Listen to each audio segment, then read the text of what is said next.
Harvard Divinity School. Gnoseologies, Black Tarot, African American Women and Divine Processes of Resilience, October 19th, 2022. Good afternoon and welcome to our first Gnoseologies event for the 2022 and 2023 academic year. I'm very happy to be here again with you. My name is Giovanna Parmigiani, and I'm the host of this series organized within the Transcendence and Transformation Initiative at the CSWR at Harvard Divinity School. This series focuses on ways of knowing that are often labeled as non-rational, traditionally referred to as gnosis in Western philosophical and religious traditions, and often understood in contraposition to science. These ways of knowing are becoming more and more influential in contemporary societies, popular culture, and academic research. What is the place of spirit possession, divination, and experiences perceived as out of the ordinary in our lives? How can we study and approach this type of phenomena? Going beyond dichotomies such as body and mind, ordinary and extraordinary, reason and experience, and matter and spirit, this series hosts scholars of different disciplines and practitioners interested in exploring and expanding the boundaries of what counts as knowledge today. Before introducing today's guest, one announcement: the Q&A feature of the Zoom is activated. Therefore, you can type there your questions for our guest, and I will try to ask them on your behalf if time permits. It goes without saying that if you have questions for us after the event, you can reach out to me by email, and I will share them with our speaker. You can find my email address in the chat or on the CSWR and HTS websites.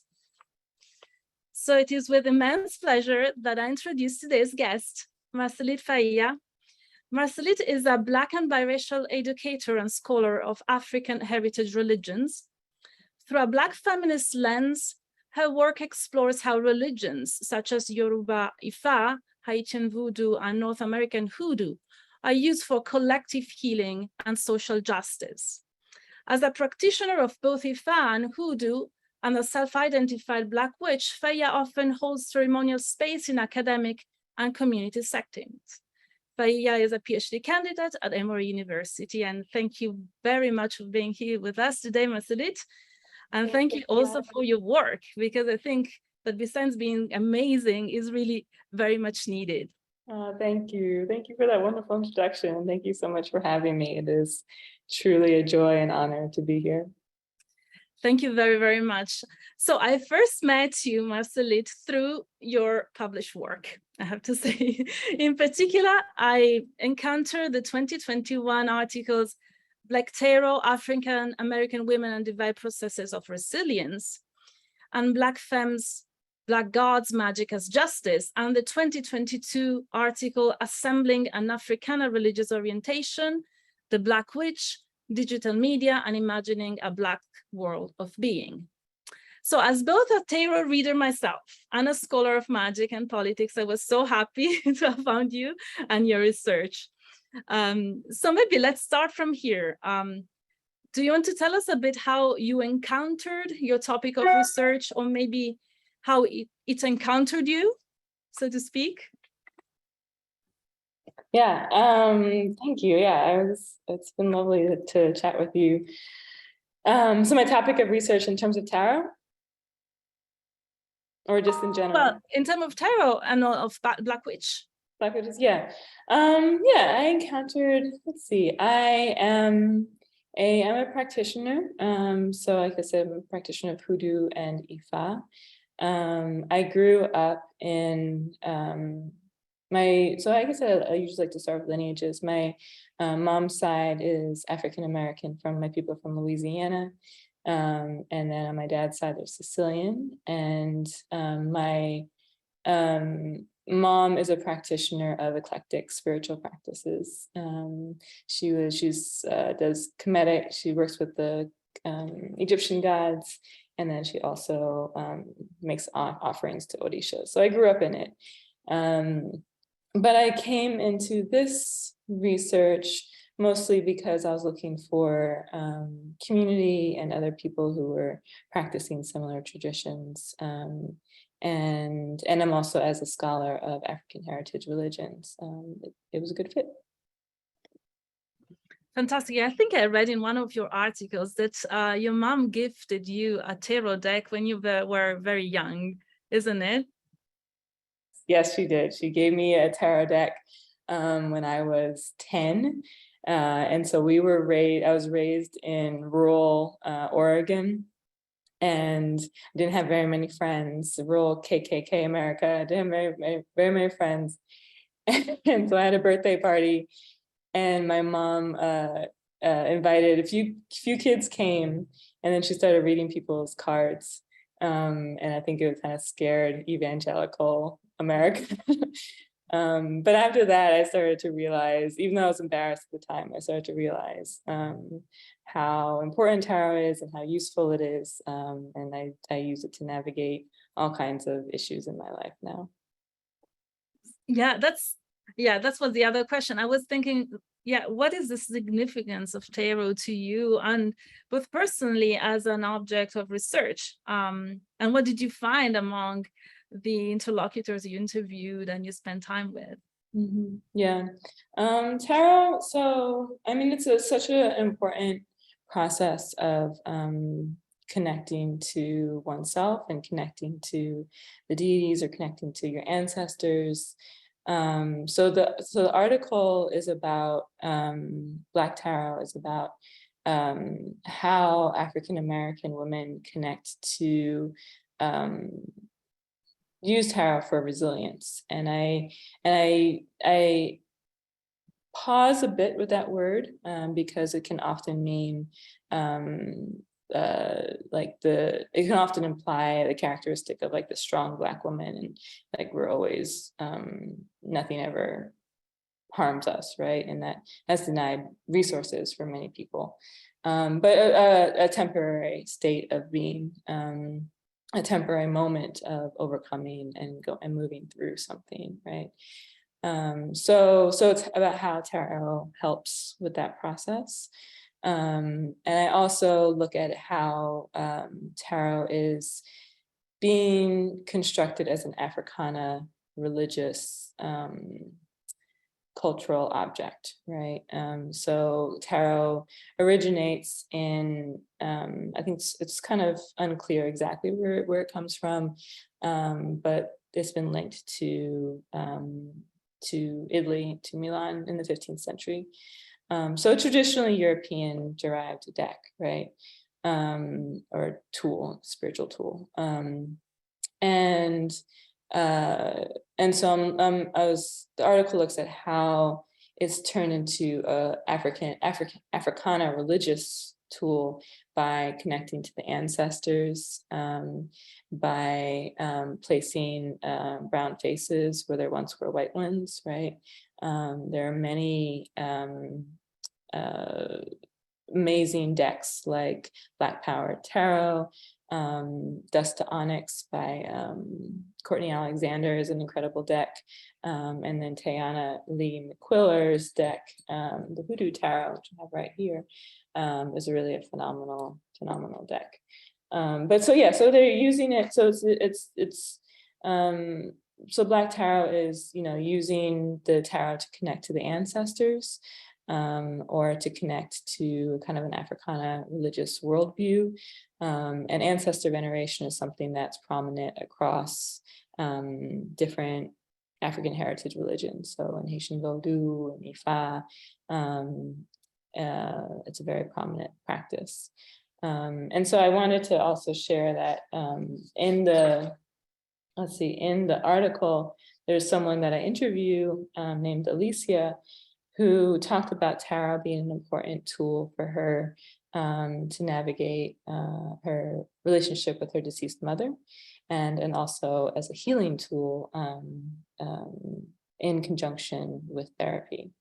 So she said, since my mom passed, I do a lot of consideration about what's on the other side. And I think tarot is one of those ways that I feel confident as a medium to do that. She says, I trust spirits on the other side to come through much more than she says I would trust a person. more truth in tarot than in therapy. She says, I love my therapist, I do, but it's not the same. She's really good about giving me skills and helping me understand myself. But with tarot, it's more of a connection to the ancestors. And there's something that feels grounding and safe about that. So as African-American people, I think tarot is a way to connect to the guidance of the ancestors that leads us to determine who we're supposed to become or where we're supposed to go. As Black women, whenever you talk to people, you have to explain so many parts of your being and of yourself and of your life and your experiences and your history. And with tarot, you don't have to do that. So the cards already know. And so they help you in your life without having to educate them. Right. So there's this connection. So I wouldn't say that I think tarot is often, like I said, often used in conjunction with therapy, but it is very much a tool of healing and well-being and resilience. That's fantastic, a fantastic research. But I'm a bit curious about, as a tarot reader myself, what deck is your favorite go-to deck? Which one do you use the most? And if your practice as a tarot reader change in connection with your interlocutors and your research, or if it transformed or remained the same, how is the connection between your practice and your work in a way? Yeah. Well, right now I'm really excited about Tiana's deck. And I love it because it has so much history is in the cards. So the major arcana are famous hoodoo practitioners, and she's just done so much research. And so you're learning as you're connecting with your people. And has it changed? Yes, I think I do. Just as a tarot reader, I think I reach out for readings more. Sometimes the cards stop speaking. Sometimes I'm anxious or something, right? And the cards are kind of like all over the place. And so sometimes I reach out to more experienced tarot readers to, or just another tarot reader in general, to kind of get a different perspective. And so the research has put me in contact with a lot of incredible practitioners, and I feel honored to be connected with them. Thanks a lot. And I think we didn't mention where you mainly did your research. Was it Brooklyn? Was it where you mainly did your research? Yeah. What area? Yeah, so I did research on Black witches for my dissertation, and I'm still ongoing research. But most of my work was I spent some time in New Orleans, I spent some time in Detroit, and I spent some time in New York City. I was just actually in New York City past weekend. And a lot of online spaces too. Online is such a wonderful community. I want to plug that next weekend for folks interested. There will be the Daughters of the Moon Black Witch Convention. I think you can still register, and it is Saturday, all day Saturday, and it's fantastic. So please go.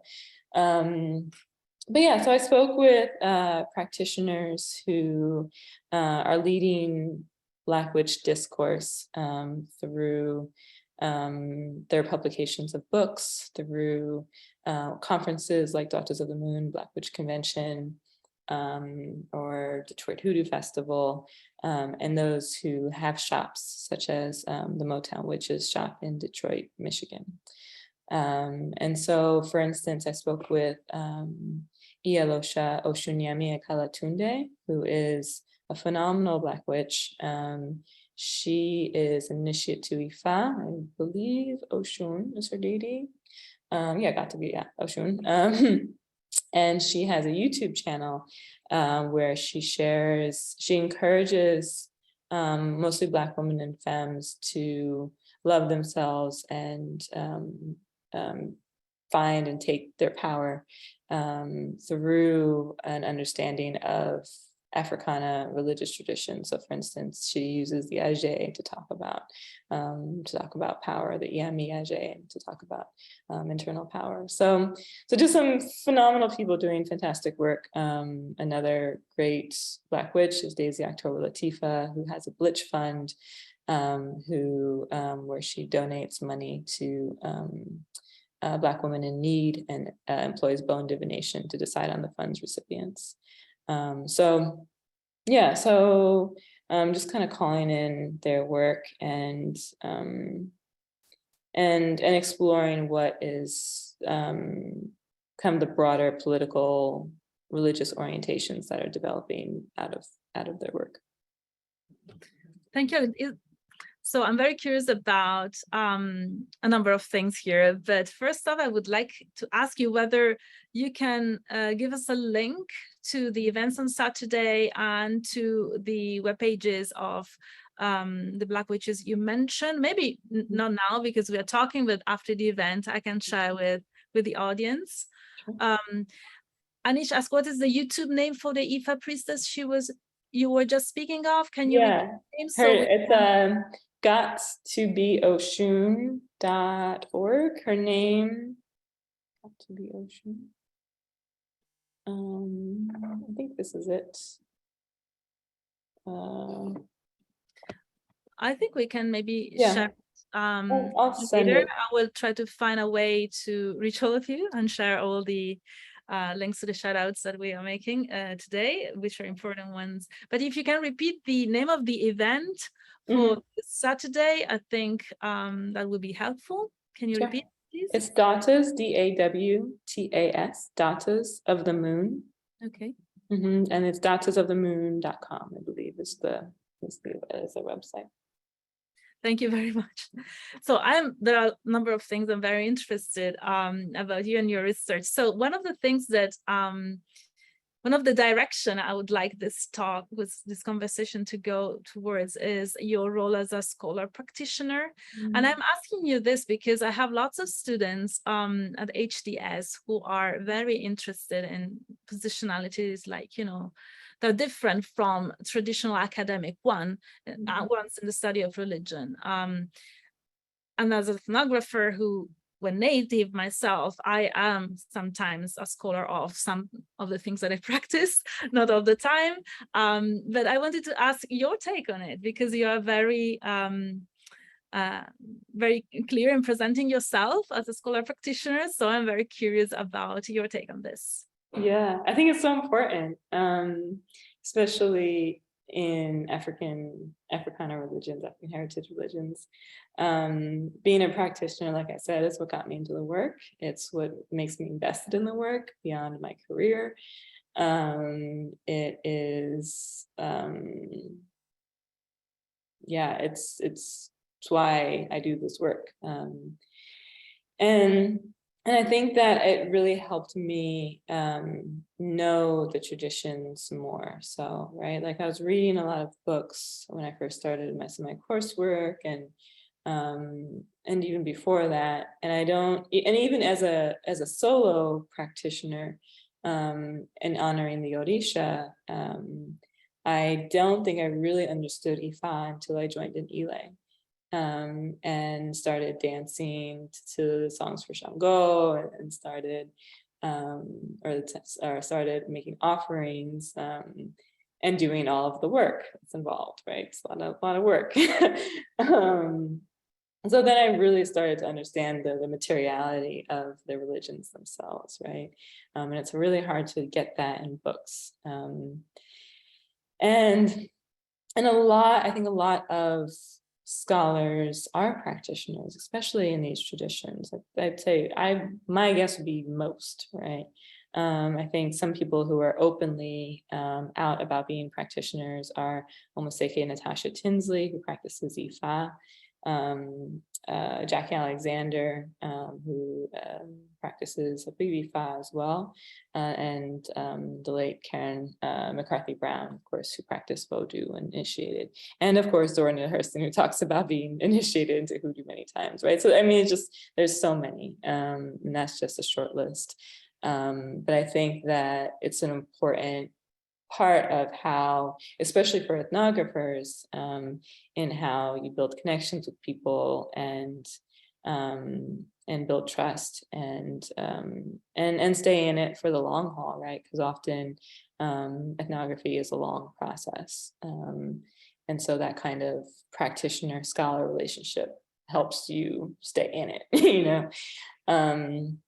And so, and it also makes me think about spirit writing. And how recently there is, people are talking a little bit more about it. There's recently an article about Lucille Clifton, and she was spirit writing. She was connecting to the dead through her writing.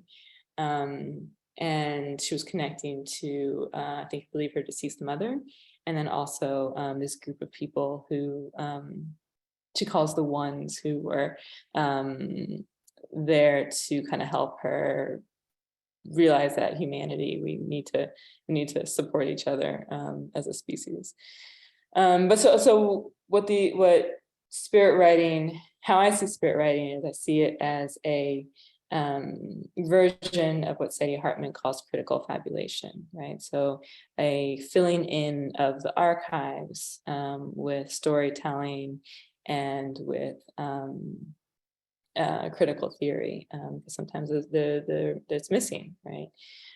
So in Pedagogies of Crossing, Jackie Alexander talks about how she was reaching out. She was in the British archives for a long time, wasn't finding anything on this Trinidadian woman, Kitsimba. And so in order to connect to Kitsimba, she had to, she says, quote, she had to connect to her through spirit, to the spirit realm. And she said that she affirms the belief that books are the belief that books are the dwelling place of wisdom is mistaken. She says we must look for knowledge in spirit, the earth, and the self.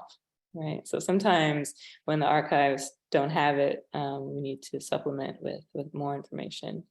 Another example is Maurice Conde's I, Tituba, Black Witch of Salem, where she talks about Tituba, the Black Witch, who was accused of witchcraft in 1692. She was one of the first people accused, and the only archives that are available are the only information in the archives that are available are her confession that she said in order to be free, right?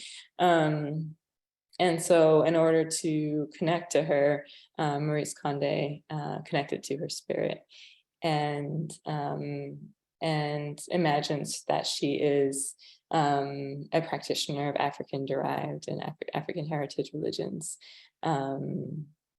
and uses these tools to get free. Conde says, she says, I had the feeling that Tituba was involved in the writing. Even when I left my pages at night in my study, I believed that she would go look at them, read them, and eventually correct what she did not like. I cannot say when we really started conversing. However, all along during my writing the novel, I felt like she was there. I felt like I was addressing her, right? So I think that this is frequent, actually. I think it's quite common that scholars kind of blur this line between the practitioner and the scholar. And it's up to the academy to catch up, right?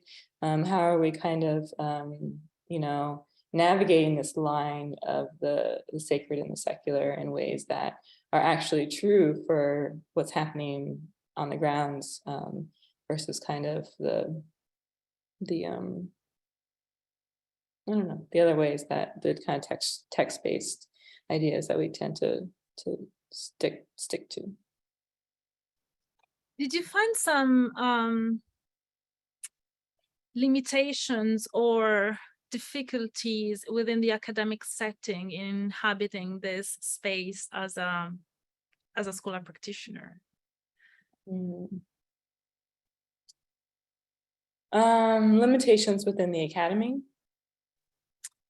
Well, within the academy, within your own work. I think there are lots of benefits in, embracing openly, as you just, said, the fact that we are studying often and or sometimes at least, what we are personally involved with. But there might be also some limitations in the practice of, on the research practices and limitations within the academy. We are in a very unique space here at the CSWR, where we carved ourselves a niche where we can really talk about this type of things openly and really put them at the center of our discussions. But in my experience, there are not very many places like this one in which we can do that. And so I was curious to listen to your experience and to your take on this. Yeah, I think some of the limitations, well, I guess it makes me think about my desires to implement this in the classroom.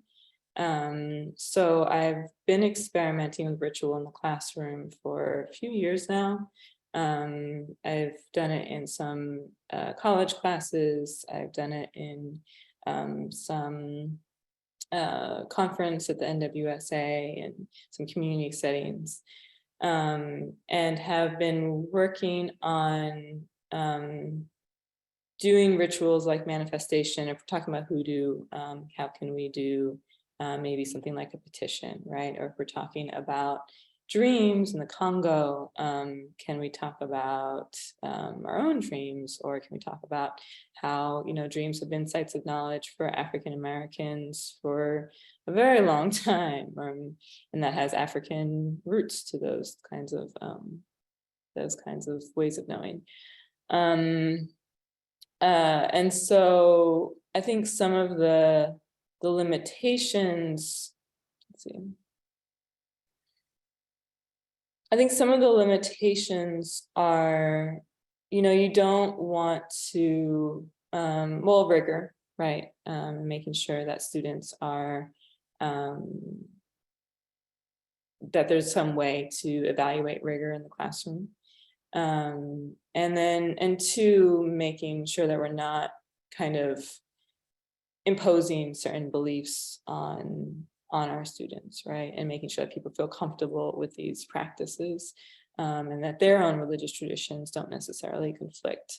Yeah, I mean, I think, due to Christian supremacy, we have some rules and grounds around this separation between church and state, right? But also then how can we maybe do this differently when we're thinking about Africana religions?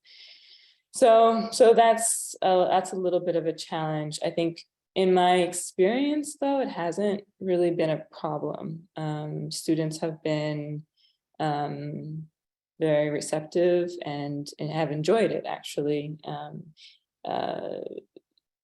Have writing or thinking about their own dreams, or doing meditations or whatever in the classroom setting. It feels like a nice alternative to the kind of, I'm talking at you for an hour or something.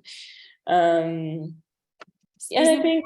Am I cold calling you, asking you if you want to do a small ritual within this space? No, not at all. I was hoping you would ask.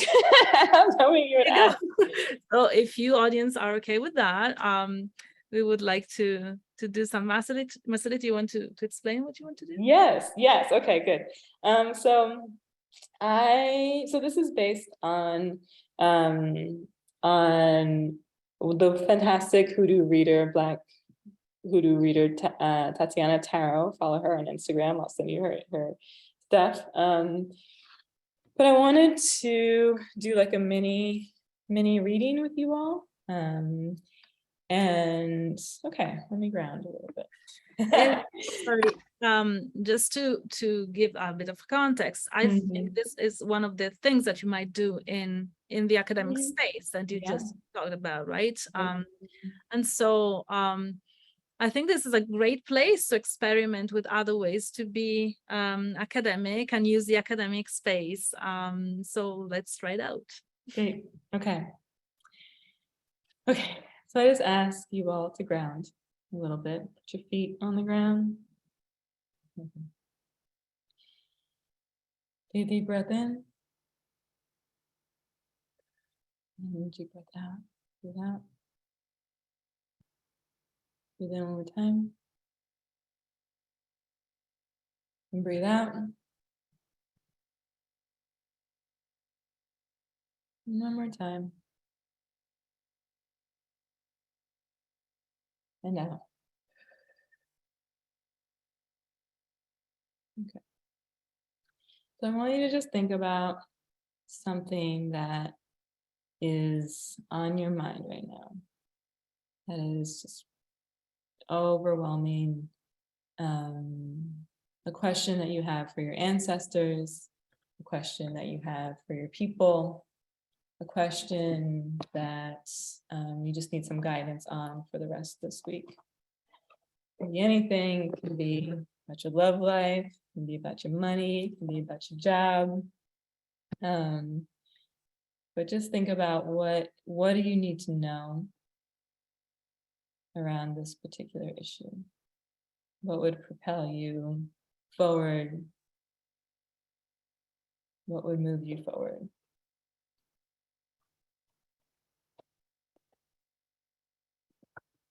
Take another deep breath.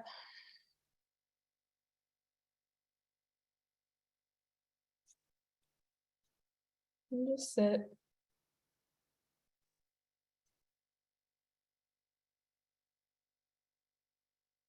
Think about what's been going on for you right now. Have you been overworking? Have you been anxious? Have you been feeling depressed? Have you been feeling thrilled? Have there been good people coming into your life? Or ones that you need to move forward from?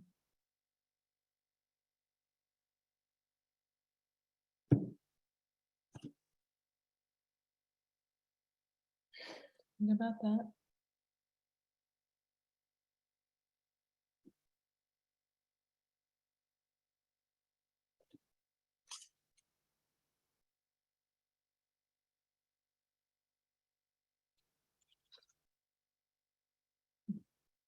Okay, and I want you to pick a number between 1 and 3. Card 1, card 2, card 3. Pick a number. Whatever comes to you first is correct.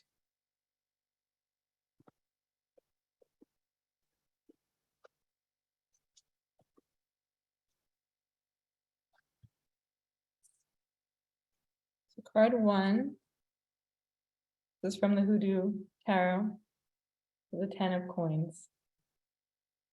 And I'm going to read from the book just so I make sure I get it right, and you can kind of see what Tana's approach to this deck. So she says, 10 of Coins, happy, affluent family is spending time together during family game night. She said the coins they are wearing and playing with were passed down from generation to generation. Every now and then, ancient coins from as far away as Greece, Rome, and China are found throughout the United States. In Hoodoo, old coins are considered very lucky. This is upside down, so you can read the cards right side up, or you can read it upside down. Upside down is usually negative. Which says broken families, shameful legacies, poverty-stricken families, money problems, rejecting one's heritage, fighting over money, unconventional behavior that causes family problems, new money, and pretending to have more money, material things than you actually do. So I think what she's saying in this deck, I think if you picked one, then you would just be mindful about any issues with family and stuff right now. Maybe healing some family issues that might be arising. Yeah. Card 2. You picked card 2. It is the 2 of coins. I'm getting lots of coins today. So it's a juggler. I'll show you the card. A juggler rides a unicycle as a huge tidal wave rises in the background. He has drawn a circle of protection around himself in the sand in hopes that all will be well in the end. And so it's upright. So the positive, I'll read the positive. She says, a well-balanced life, having your priorities in the right order, splitting responsibilities, reliable partnerships, multitasking, and adaptability. So if you picked 2, I think it's just a reminder to stay balanced, to remember where you're putting your energies, and that is a, just be mindful about where you're putting your energies, right? And to ask for help when you need it as well. If you picked 3, lots of coins. Yeah. The 4 of coins. Mm-hmm. 4 of coins. A man uses a dowsing rod to search for gold. He's using pine crosses, goose feathers, and brimstones as charms to aid him. It was common for whites to utilize the aid of root workers to find buried treasure. I've read that. So the positive meaning, it was positive. It was right side up. Financial security, material gains, sound investments, inheritance, careful budgeting, living with one's means, and saving for a rainy day. The message, just being mindful of your money, to be mindful of your money and be budgeting, and yeah, just to be aware of where your resources are coming from, and honoring those places. So yeah, okay, take a deep breath.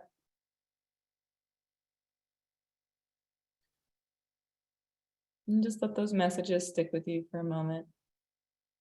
Around family, around money, around being mindful about where your energy is going, and making sure that you have balance in your life. Right.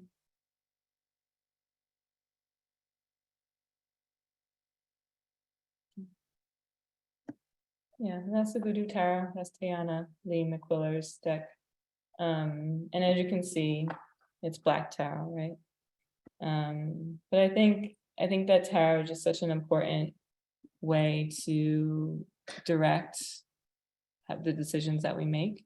There's been so many times that I've used tarot to make decisions in my career, to make decisions about who's in my life, and it impacts scholarship. It impacts yeah, I just think it impacts a lot of what we do as scholars.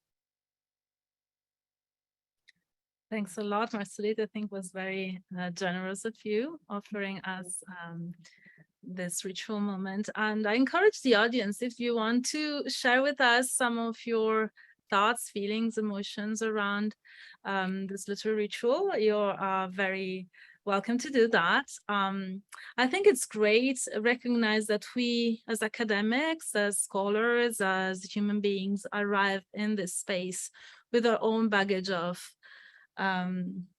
thoughts, concerns, desires, and recognizing officially that space within the academic setting. I think it adds value to, especially for us who study religion, to what we do, and it's a community building practice. So thank you so much for sharing this and for doing that with your students at university. And we have a few minutes left, and I would like to give some space to the audience questions if you want. And she asks, has there been any pushback from traditional Ifá practitioners regarding using tarot as a medium to connect with ancestors? Yeah, absolutely. Yeah. So there are two. So there are two schools of thought around Ifá. I am a member of an Esheshe Ile, which is an Ile that practices traditions as close to Yoruba Nigerian traditions as possible, right?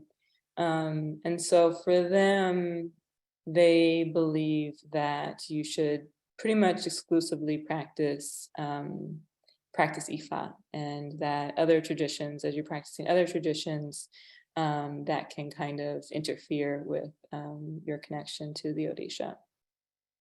There are other organizations like UNIOV, what is it? The acronym, I believe it's the Odisha Vodou, can't remember the acronym, but they're another organization that believes more in terms of using what works and using the available tools, using what tools are available to create the desired results, right?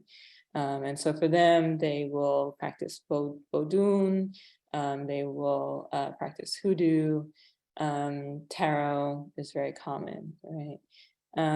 So yeah, so it's a point of conflict, a little bit of a conflict, right?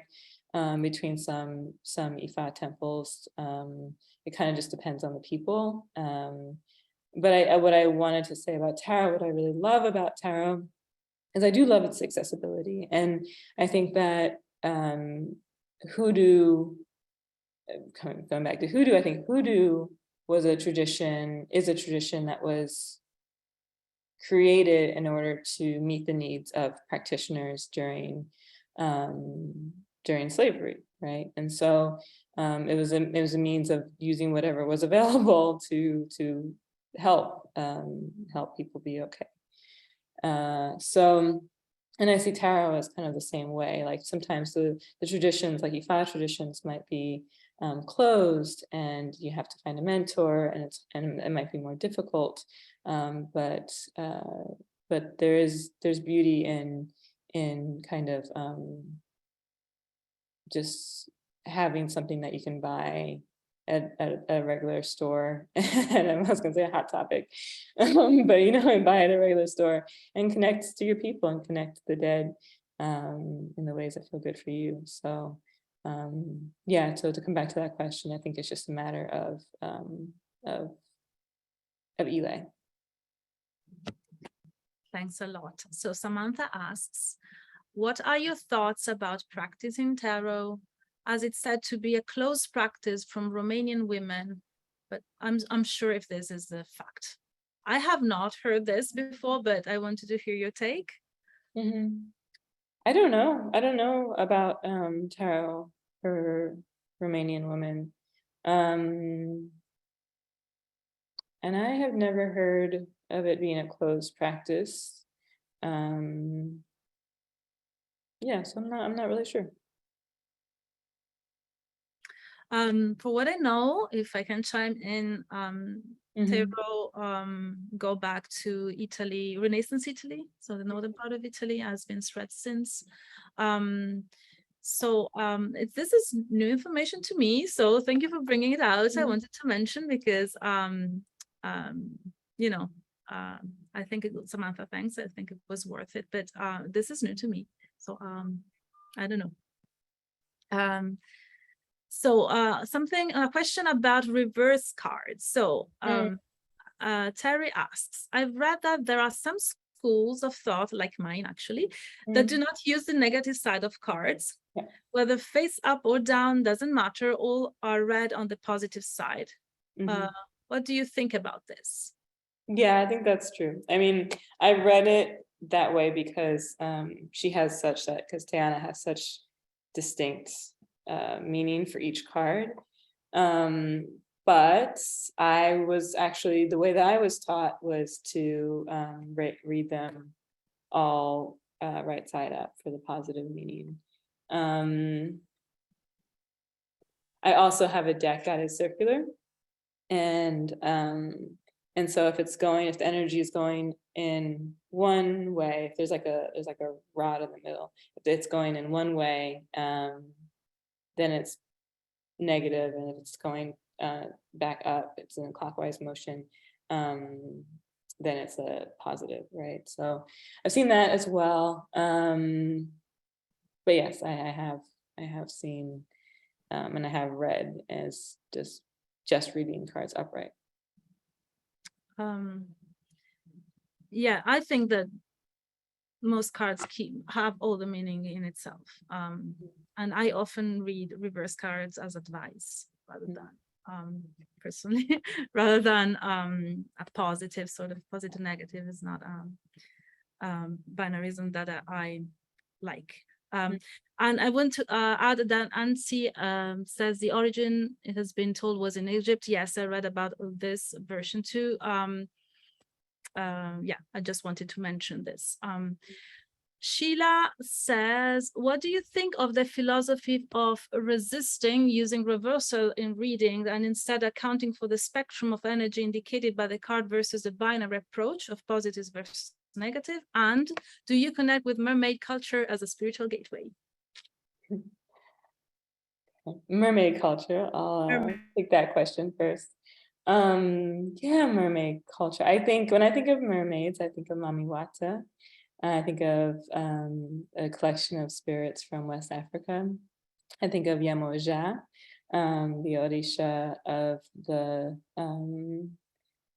oceans and of water and of mothering and taking care of the young. And I also think of the Simbi from the Congo, and they're also a part of Hoodoo beliefs and practices, and are often attributed as being water spirits as well. Sometimes they're seen as land spirits that dwell in caves, but they are typically understood as energies that go through a process of reincarnation in the world of the dead. And sometimes there may be more recent ancestors, or sometimes they're really, really, really, really, really old ancestors that just kind of take on the form of the water or of the rocks, or yeah. And so I think of them as mermaid spirits. Like I said, Yemoja is walking with me right now, so I feel very connected to that energy. What was the first part of the question? Oh, I can't hear you. Sorry, reversals, positives versus negative. I think we approach the reversals aspect of it. Heather says, I adore Tayana's Hoodoo Tarot. It's been revolutionary in being a deck that connects directly to the land I occupy in Charlotte, North Carolina. I was curious if you have thoughts on regionalism and tarot when it comes to ancestors of place, as well as one's personal family ancestry.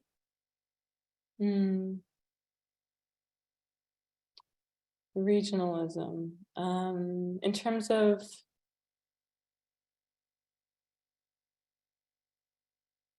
connecting to a place,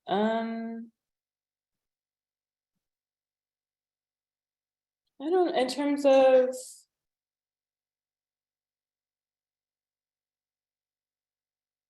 yeah, I mean, I think I connect to tarot. I mean, I connect to Hoodoo from my Louisiana ancestors, and in this way, I'm connecting to the Hoodoo tarot.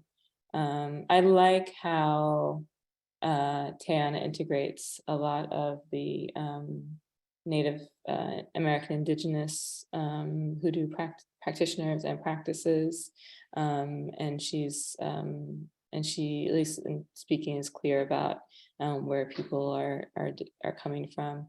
Also, Hoodoo does before hoodoo really became kind of the widespread hoodoo that we know today, after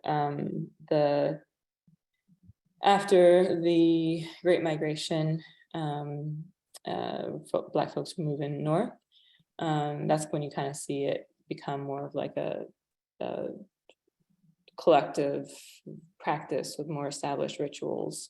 But before that, it was regional. So you have versions in like the Louisiana, Mississippi area. You have versions in some of the Gullah, South Carolina areas, but all along the Southeast, right?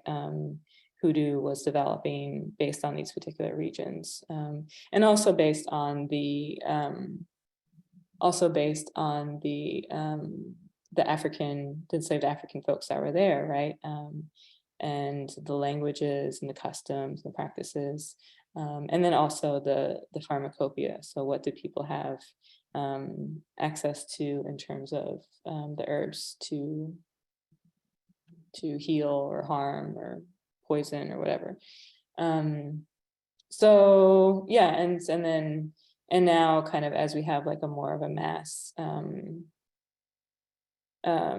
practice, I don't know, side thought, it makes me, when we think about regionally, it makes me think now what online spaces are doing to hoodoo, and how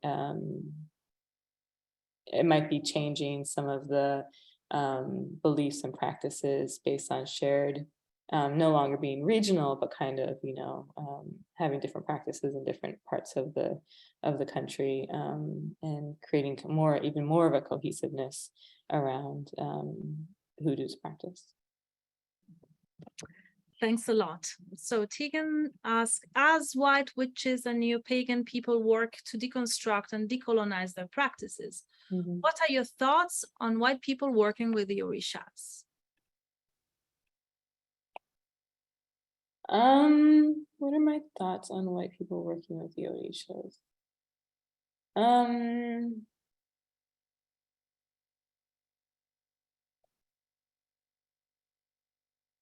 I tend to think that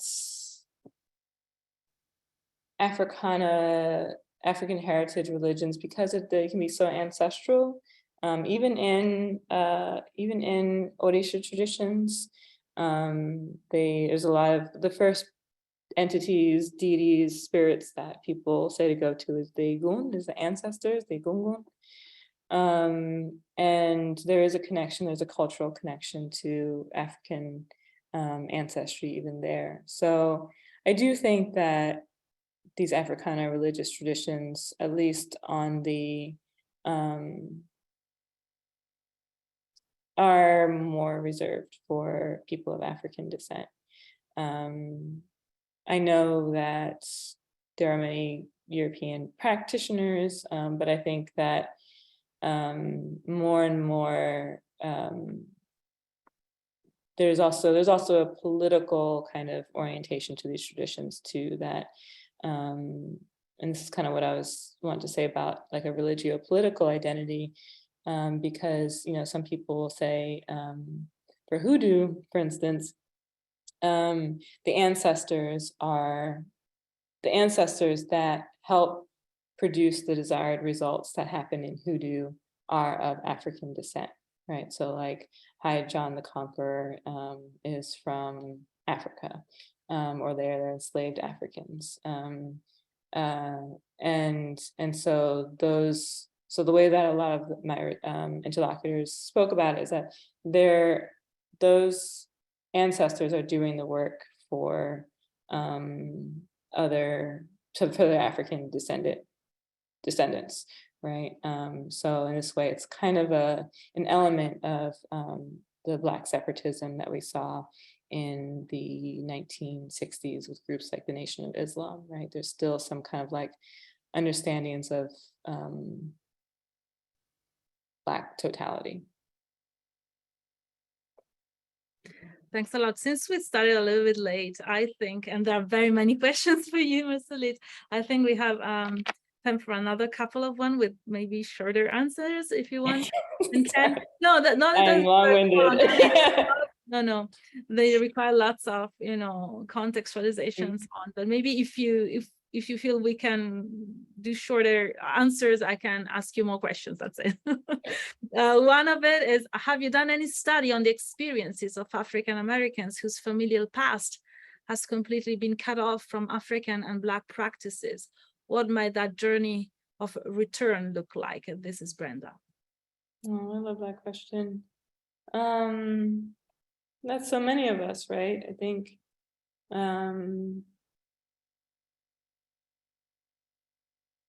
I worked with the great Louisa Tiche once upon a time, and she told me, she said, just say the great unhonorable ancestors. And that's enough. She said that's enough. So, even if we don't know them by names, even if they've been cut off from us, they're still there, Yeah. Thanks a lot. And Anonymous says, why the word witch? In Haitian Vodou, witches are seen as antisocial. I wonder how practitioners respond to those labels. Yeah. Okay. So I chose to work with the term witch for two reasons. One, because people were self-identifying as such, right? Black witch in particular. Daisy October Latifa has a fantastic term, blitch, B-L-I-T-C-H, and I do not have the definition in front of me, but I have it almost memorized.